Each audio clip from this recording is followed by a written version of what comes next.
savez, c'est au cours de l'adoration que Dieu parle. C'est au cours de l'adoration que Dieu te donne des précisions concernant certaines choses pour lesquelles tu dois vraiment te lever dans ta vie. Amen. C'est au cours de l'adoration que Dieu vient pour te révéler son plan, sa vision, sa façon d'opérer. Amen. Gloire à Dieu. Mais je pense que le Seigneur permettra qu'on ait encore plus de temps dans les jours à venir. C'est lui seul qui décidera pour que nous puissions avoir plus de temps pour l'adorer. Amen. Amen. Amen. Qui est d'accord avec moi ce matin? Amen. Je sens un peu la salle un peu calme. Tout le monde est crispé comme ça ici. Hein? Amen. Alléluia. Amen. J'ai dit à ma femme, on était dans la voiture, dit ça là. Si je ne vais pas trop là, ils vont encore dire, ah, pasteur, il est où? Alléluia.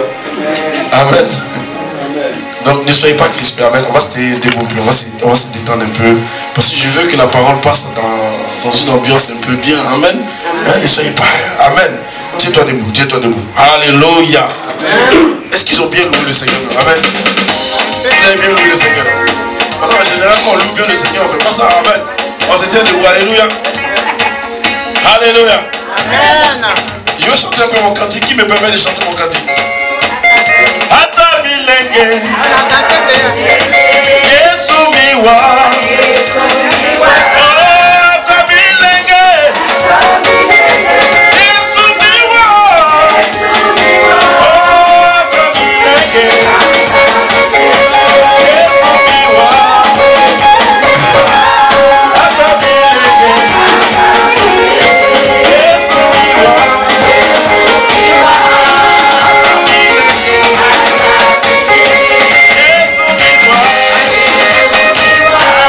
Ata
sais que tu es venu à l'église. Alléluia. Mais imaginez-vous quelqu'un qui est venu à l'église, il est assis comme ça. Jusqu'à le culte fini, il est comme ça. Et puis après, ça va. Frère, parce que si on te croit dans la rue, on te demande, tu es venu à l'église, dis-nous un peu. Il y a au moins quelque chose qui doit te marquer. Tu dis non, à l'église aujourd'hui, on a loué le Seigneur. Voilà. À l'église aujourd'hui, on a écouté la parole de Dieu. Voilà. Ne viens pas dans la tristesse et puis repartir. Amen. Amen. Laisse un peu tomber les problèmes là. On sait que les problèmes ils sont là. Ils ne vont jamais finir. Dis à quelqu'un, ils ne vont jamais finir. Alléluia. Alléluia. Parce que laisse-moi te dire une chose. Les problèmes ne veulent pas dire que tu es malheureux. Alléluia. Les problèmes expliquent simplement la présence du diable dans la vie dans laquelle nous vivons. Amen. C'est tout. La Bible déclare que le diable ne te laissera jamais tomber. Amen. Si chacun de nous pouvait avoir la foi que ce gars-là a, je pense qu'on allait... Amen. Lui, il persévère, il est toujours prêt. Frère, il ne se décourage jamais. C'est pourquoi dans mes débuts de conversion, j'ai un truc que je n'aimais pas. Où on finit de dire, Satan, nous brisons les liens. Nous c'est vrai, briser les liens, c'est important. Mais après, je te foudroie. On foudroie le gars, il est là. On le découpe, il est là. On fait tout, il est là. Frère, il y a une soeur que ce gars-là, c'est son ministère. Il sera toujours là. Il sera toujours là. Maintenant, ce qui toi t'importe et ce qui m'importe, toi et moi, c'est que nous devons avancer avec le Seigneur. Amen. Amen. Alléluia. Amen. La facture, tu te fais peur là. Ce n'est pas la première, ce n'est pas la dernière. Donc, ça veut dire quoi? Il en aura. Et peut-être même qu'il ne l'aura pas. Donc, si tu commences à te focaliser là-dessus, tu vas échouer. Amen. Alléluia. Gloire à Dieu. Quand nous franchissons là, considérons que nous sommes dans le royaume de Dieu. Amen. Amen. Amen. Amen. Tiens, quelqu'un, le thème a commencé. Alléluia. Quand nous franchissons le seuil qui est là, considérons que nous sommes dans le royaume de notre Père. Amen. On ne peut rentrer, et dis-moi, est-ce que quand tu vas voir, le jour où on dit que Sarkozy t'accueille, ou bien on va appeler Sarkozy, on va prendre un président ou une grande personnalité, mais de l'Afrique qu'on connaît bien, alléluia.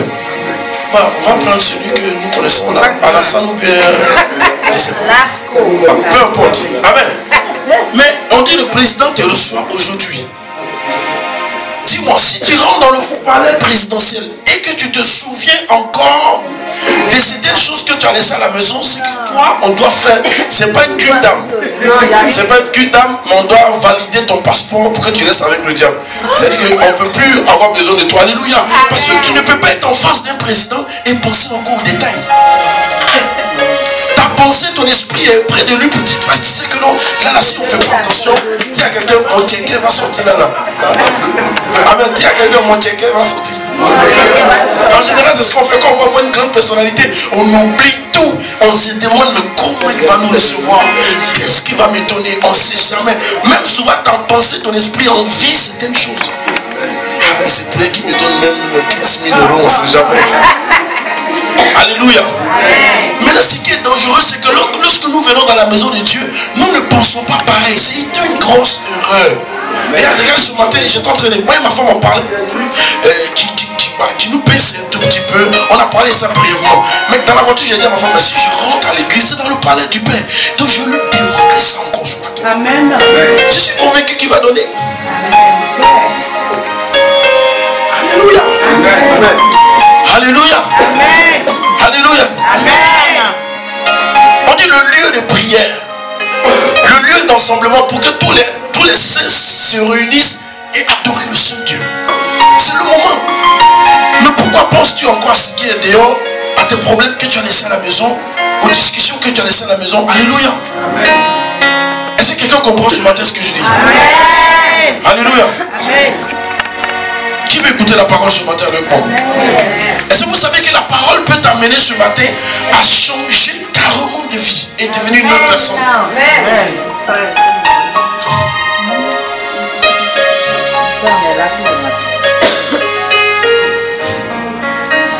À la veillée des prières, j'avais dit que souvent, soyez des gens qui rêvez. Rêvez. Il faut rêver. Le rêve est permis. Parce que le responsable du rêve, là, c'est Dieu lui-même.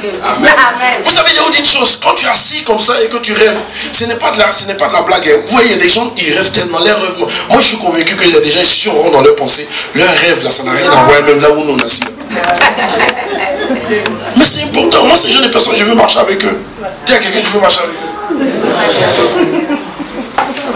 Et il y a des hier, ce qui s'est passé.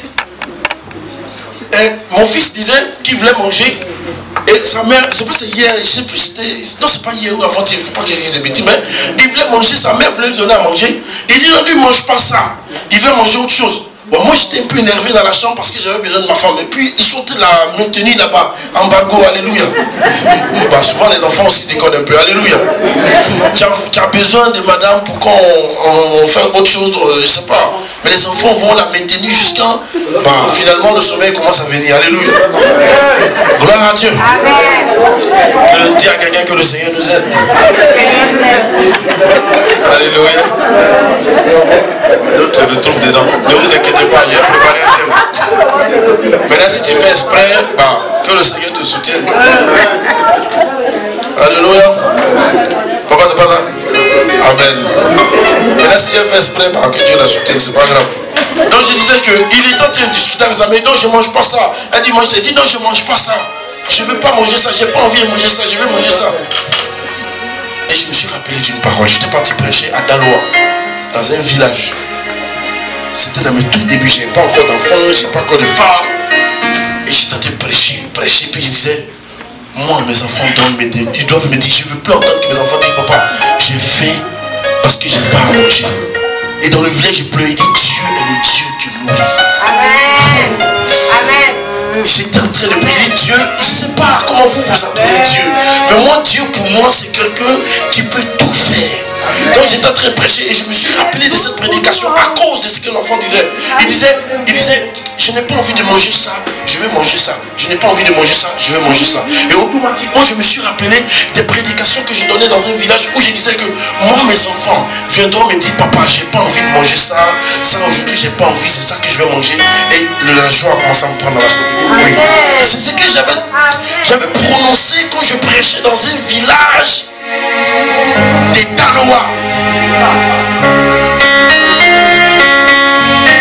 Même le pasteur Adjoma, même il est encore là. Souvent quand j'appelle certaines personnes, on lui dit que il dit non, moi je ne doutais pas, il sait que lui là. Alléluia. Amen. On était 15 pasteurs, d'autres sont mariés. Je leur ai dit, je ne me marie pas maintenant. Frère, il y a des choses pour lesquelles Dieu ne vient pas simplement te dire, je vais te donner révélation. Non, on voit que le pays est chaud. Quand un pasteur se marie, tout de suite il va créer église. Un autre pasteur se marie, il va créer église. Pourquoi? Parce qu'il prend enfant des gens, il est dans 2 pièces, ou 2 chambres salon, ou une chambre salon, un studio. Et un pasteur n'est pas rémunéré, il ne travaille pas à Abidjan. On connaît un peu les pasteurs. Aujourd'hui, le seul système qui marche à Côte d'Ivoire, c'est des jeunes qui font du business, qui chantent les morceaux du monde national qui ont l'argent. Le pasteur, tu es dans une église, on te force, marie-toi. Est-ce que Dieu t'a dit? Écoutez, Dieu ne va pas venir te donner la révélation pour dire non, regarde. Bah, tu sais, si tu te maries, on va... Non, il y a des choses pour lesquelles Dieu nous a donné l'intelligence pour réfléchir. Moi, je leur ai dit, je ne me marie pas. On était 15, j'ai dit, je ne me marie pas. Pour le moment, je ne me marie pas. L'église qui m'ont confié à nous, quoi, j'ai commencé à faire l'œuvre des cellules. L'œuvre a commencé à grandir. Il y a une vieille photo, je vais vous la montrer ici, vous allez voir. Le jour où on fait une projection, je vais vous montrer. Une vieille photo, très jeune, mon pantalon, le mec, quand j'ai l'aidé, puis il me dit, alléluia. Il dit, Seigneur. L'œuvre a commencé à monter, on a eu du monde. Vous savez, au pays, il y a une certaine sensibilité de l'esprit que les gens ont pour vite accepter le Seigneur. Mais ici en France, ce qui nous fait défaut, c'est qu'on se suffit. Frère, le gars, il n'a même pas de diplôme, il vient en France, on lui donne fiche de paye. Le gars, il ne s'est même pas fait de... Mais il vient en France, il a carte bleue. Si tu ne fais pas attention, l'esprit est derrière. C'est ça qui nous fatigue ici. La différence c'est qu'en Côte d'Ivoire, c'est dur parce que tout le monde cherche Dieu. Mais ici, comme on nous a tout donné le confort, on ne cherche pas Dieu. On dit non, c'est bon, moi j'ai 1000 €, qu'est-ce que je vais aller faire quand je suis pasteur? Alléluia. Oh, c'est une grosse erreur. On aurait pensé que là, ici, c'est mieux confortable. Pourquoi? Parce qu'ici, on mange bien. On fait tout bien. Mais nous tuons quelque chose, c'est que nous tuons notre âme. Ici, nous avons le confort. On dit la voiture n'est plus un luxe ici. Une nécessité. Ah, la soeur, elle est en France. Alors, même souvent, à peine même tu parles aux gens au pays. Oui, allô? Allô? Mais toi-même, quand je parle, est-ce que tu peux écouter d'abord? Voilà. Il est arrivé en France. Non, sincèrement, quand je pense à tous ces détails, Seigneur, il faut nous garder. Je l'ai dit dimanche passé, et je l'aurais dit encore. Avec ceux que je marche beaucoup, ça fait depuis un moment, le papa, le serviteur me visite beaucoup chez moi à la maison. Je passe un peu de temps, je lui dis souvent que non. J'ai une soif qui me manque. Que j'avais à Abidjan, que je n'ai pas ici. Là-bas, je n'avais pas de voiture, j'avais rien. Mais j'étais en joie. Quand je sors comme ça, ma Bible là, c'est l'intérieur qui est important. L'intérieur, j'étais en joie. Parce que je servais Dieu correctement. Le mot correctement. Frère, tu sais de quoi je parle. Amen. Quand je dis correctement, je pouvais prendre des moments de jeûne quand j'ai envie. Je pouvais aller dans les plans de délivrance quand j'ai envie. Mais ici, tout est organisé pour que nous nous éloignions du Seigneur. Et c'est pour ça que j'ai dit dimanche que vous qui courez après ces choses-là, vous avez l'impression que c'est difficile que vous les avez. Pourquoi? Parce que Dieu vient et voit dans vos pensées, dans votre esprit que vous êtes venu juste pour ça. Et vous l'avez oublié. Et quand Dieu nous regarde comme ça, il dit, oh, ils sont arrivés les demandeurs. Nous sommes tous des demandeurs. Oh Seigneur, donne-nous ça. Mais ce matin, Dieu va te faire grâce par la parole. Amen. Tu vas prendre ta Bible. Nous allons prendre le livre de Luc. Tu vas prendre le verset, s'il te plaît. Luc 15, à partir du verset 1er, quelqu'un va lire.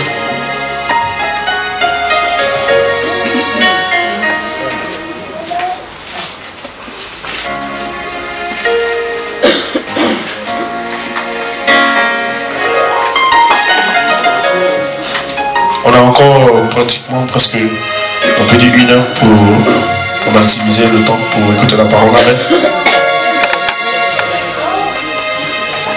Est-ce que vous êtes à la page? Amen. C'est pas grave, tu peux le lire. Luc chapitre 15. Luc chapitre 15. Est-ce qu'on peut mettre son micro s'il vous plaît? Luc chapitre 15. À partir du verset 19, est-ce que quelqu'un est à la page? Vous êtes à la page? À partir du verset 1er, autant que moi. Je suis vite descendu. Amen. À partir du verset 1er, nous allons lire la parole du Seigneur et comprendre quelque chose. Dieu veut nous partager un message ce matin. Un message qui va nous faire du bien. Moi particulièrement, qui m'a déjà fait du bien. Amen. Amen. Amen.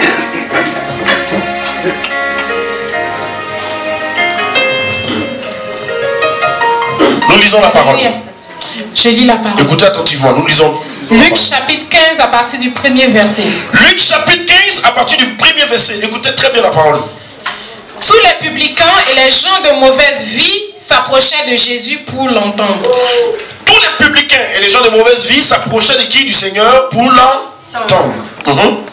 2. Et les pharisiens et les scribes murmuraient, disant, cet homme accueille des gens de mauvaise vie et mange avec eux. Les pharisiens et les scribes, en quelque sorte les juifs disaient, comment cet homme peut accueillir des personnes de mauvaise vie et manger avec eux? Écoute-moi très bien. Le passage est déjà là. Tu regardes, mais en même temps il faut bien écouter pour que tu saisisses l'histoire, pour que nous comprenions l'enseignement que le Seigneur veut nous donner là-dedans. Qui veut écouter la parole de Dieu aujourd'hui ce matin? Amen. Dis à quelqu'un, la parole que nous allons donner là ce matin, je veux que tu l'écoutes attentivement. Ça va bouleverser quelque chose dans ta vie. Amen. Ça va bouleverser quelque chose dans ta vie. Amen. Amen. Mais il leur dit cette parabole. Jésus va dire quoi? Jésus va leur donner une parabole. Amen. Amen. Amen. Quelqu'un me suit? Amen. Jésus va leur raconter une parabole. Vas-y maman. Quand quel homme d'entre vous, s'il a 100 brebis et qu'il en perd une, ne laisse les 99 autres dans le désert pour aller après celle qui est perdue, jusqu'à ce qu'il la retrouve? Oui. Lorsqu'il l'a retrouvée, il la met avec joie sur ses épaules, et de retour à la maison, il appelle ses amis et ses voisins et leur dit: réjouissez-vous avec moi, car j'ai retrouvé ma brebis qui était perdue. Donc, Jésus raconte une parabole. Il dit, si, dites-moi, si l'un d'entre vous avait plusieurs brebis, amen, quelqu'un me suit?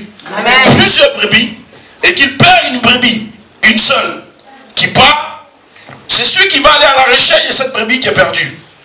Et lorsqu'il la retrouve, et qu'il revient à la maison, il organisera une fête pour dire merci, et il dit à ses amis, venez, nous allons manger parce que ma brebis était perdue, elle est revenue à la vie. Amen. Et c'est pas si quelqu'un comprend. Amen. On va expliquer comme ça parce que après quand on va entrer, tu vas mieux comprendre. Alléluia. Amen. Amen. Amen. De même, je vous le dis. De même, je vous le dis. Il y aura plus de joie dans le ciel pour un seul pécheur qui se repent que pour 99 justes qui n'ont pas besoin de repentance. Voilà. Vous voyez, Jésus donne en même temps la parabole et il revient physiquement, il les attaque maintenant. Alléluia. Il parle à ces personnes de mauvaise vie qui étaient en train de l'écouter et qui ont toujours pris le temps de l'écouter. Parce qu'il est important de prendre son temps d'écouter le Seigneur. Alléluia. Il dit qu'une personne qui paye une brebis et que cette personne a plus de 100 brebis, il va laisser les 99 courir après la brebis qui est perdue pour la ramener à la maison. Et lorsqu'il la ramène, il organise une fête pour dire merci à l'Éternel. Amen. Amen. Amen. Amen. Et en plus de ça, il va revenir pour dire à ces personnes qui sont en train d'écouter, écoutez-moi très bien. Il y a dans le ciel là-bas la joie lorsque un pécheur se répand et qu'il donne sa vie au Seigneur. Et au moins 10 personnes ou bien 90 personnes des Juifs qui ne veulent pas se repentir et qui restent dans leur domaine. Vraiment le ciel est en joie pour une seule personne. Un seul pécheur qui se répand. Amen. Amen. Oh Seigneur, merci. Continuons. Ou quelle femme, si elle a 10 pièces et qu'elle en perd une, allume une lampe, ne balaie la maison et ne cherche avec soin jusqu'à ce qu'elle la retrouve. Donc, regardez, voilà encore une autre parabole qui donne une femme qui a 10 pièces, une pièce d'or. Franchement, dites-nous, moi je connais des personnes, quand ils ont au moins 10 millions d'euros et qui paient au moins 15 000 euros, bah, ils disent, bah, c'est pas grave. Hein. Alléluia. C'est pas trop grave. J'ai 10 millions d'euros. J'ai payé 15 000 euros. Bah, vous voyez, il y a une grande différence. Hein. Il ne va même pas se soucier. Mais la Bible nous parle du Seigneur. Le Seigneur donne des paraboles. Pour dire que Dieu n'a pas la même façon de voir que nous. Dieu dit, une femme, elle avait 10 pièces. Il y a une pièce qui est tombée.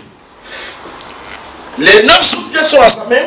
Elle allume la lampe, prend un balai, balayer toute la maison pour retrouver la pièce qui est tombée.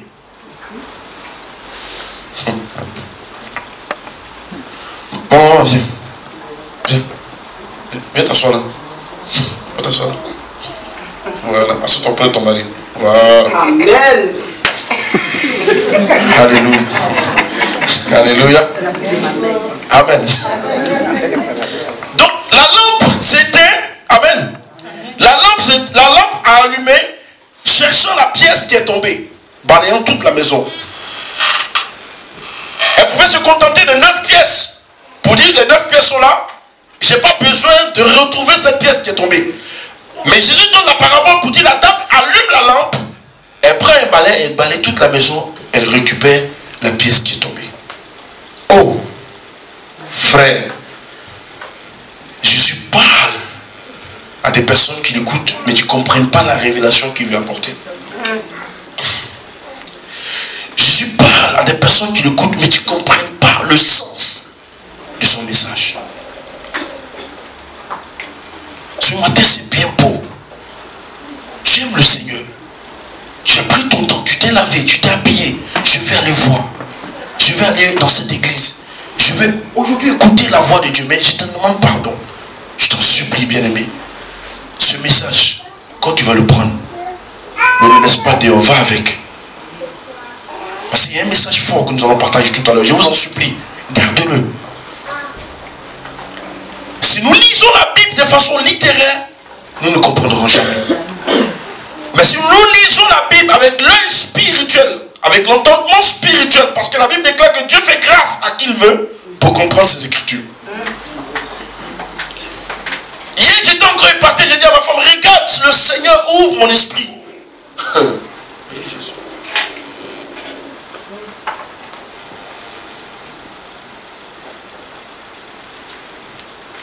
Maman, continue. Lorsqu'elle l'a retrouvé, elle appelle ses amis et ses voisins et dit, réjouissez-vous avec moi car j'ai retrouvé la pièce que j'avais perdue.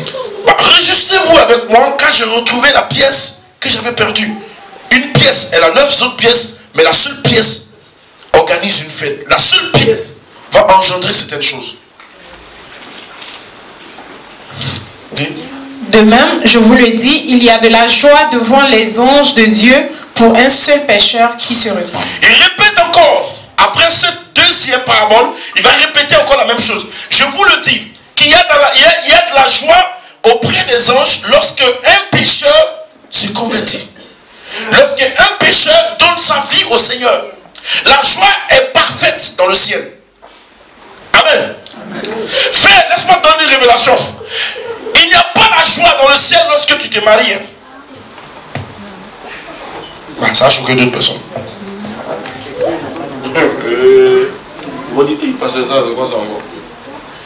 Il n'y a pas la joie dans le ciel lorsque tu te maries. Est-ce que quelqu'un comprend? Regardez-moi ici. Il n'y a pas la joie lorsque Dieu t'a permis à ce que tu sois directeur d'une société. Non. Il n'y a pas la joie lorsque Dieu te donne l'occasion d'avoir des enfants. Le ciel n'a pas besoin de ces choses-là, bien-aimés. Parce que laissez-moi vous dire une chose. Un enfant ou des enfants dans une famille, dans un couple, a 90% de chances d'avoir une vie spirituelle correcte. Paul dit, je préfère être seul parce que je sais que lorsque je me marierai, je serai obligé de m'occuper de ma femme et de mes enfants. Je n'aurai pas le temps pour le Seigneur. Amen. Être directeur dans une société, c'est bien beau de façon charnelle. Tes parents sont contents, tes enfants sont contents, ta femme est contente parce que le salaire a monté. Mais le royaume est attristé. Pourquoi? Parce que nous regardons le chronomètre de ta vie spirituelle. Comment elle sera? Elle basculera ou elle va rester de façon statique? Amen. Quand tu es directeur d'une société, laisse-moi te dire une chose. Ce sont tes parents qui sont contents, mais le ciel est un peu attristé. Amen. Quand tu deviens PDG, tous les biens que tu obtiens sur la terre des vivants, le Seigneur te regarde et son cœur est inquiet. Il dit, est-ce qu'il gardera encore la porte ou il changera? C'est pour cela que la Bible précise que le ciel, la joie qu'il y a à l'intérieur de là-bas, c'est que lorsqu'une personne se convertit, lorsqu'une personne change de vie, il devient une autre personne. Oui, le royaume en joie. Parce que la pièce qu'on avait perdue, on l'a cherchée, on l'a retrouvée. Donc organisons une fête. Waouh! Dis à quelqu'un, il arrive petit à petit. Alléluia! J'ai dit, ma fille, ce que je suis en train de te dire là, c'est tellement vrai. Alléluia. Le jour de mariage, quand on célèbre les mariages, je vous dis une chose. Le Seigneur dit, je vois un peu l'image, mais le Seigneur dit, bah, d'accord. On va voir comment aujourd'hui Alice va se comporter. Tout le ciel dit, hey, d'accord. Bah, Alice est mariée. Les anges disent, ouais, père, elle s'est mariée. Bah, on fait comment? On va voir, d'accord. Ils prennent les cahiers et puis ils commencent à te noter. On va voir. Les gars te regardent comme ça. Lorsque nous allons constater dans le foyer d'Alice en train de vénérer son mari,